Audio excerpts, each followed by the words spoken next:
So this week's assignment is to pitch our idea of what we have for a movie, a story that we wish to tell. And I assume for many it's probably pretty easy. I'm not a very creative person. I really can't think of stories to tell for the most part. That's why I'm not a writer. I can visualize things and such, but I can't come up with things on my own usually. So I kind of gave it a long thought. I didn't want to quickly throw something out there that I wasn't 100% sure about. So I kind of chose to tell my story a little bit.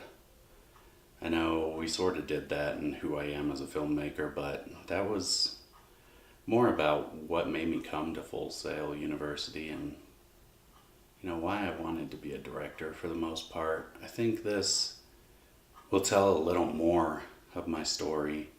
It's going to be to kind of help show the side of PTSD that some people don't see. Just kind of as a reference, the reality movie or documentary, whatever you want to call it, of Hell and Back Again.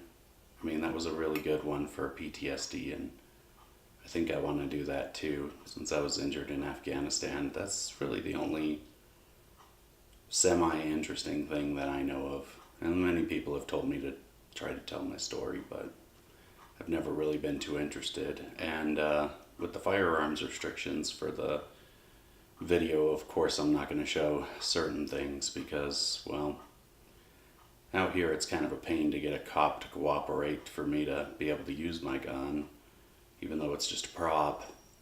But I mean, years and years of firearms training, I'm pretty sure I know how to handle a gun. But that's okay. I gave it long and hard thought, and I figured out, you know what, I can do it without that. It's no big deal.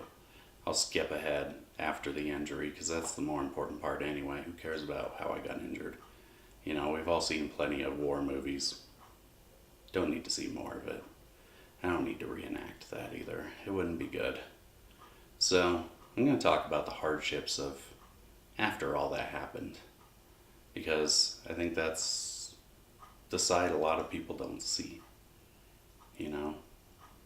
It's the invisible wound of PTSD, as everybody calls it.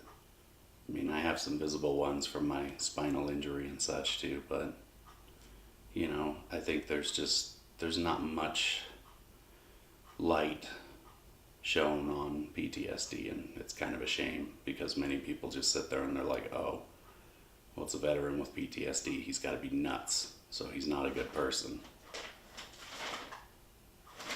I like to think that's not true. So I hope you look forward to seeing it. I look forward to recreating it, at least in part.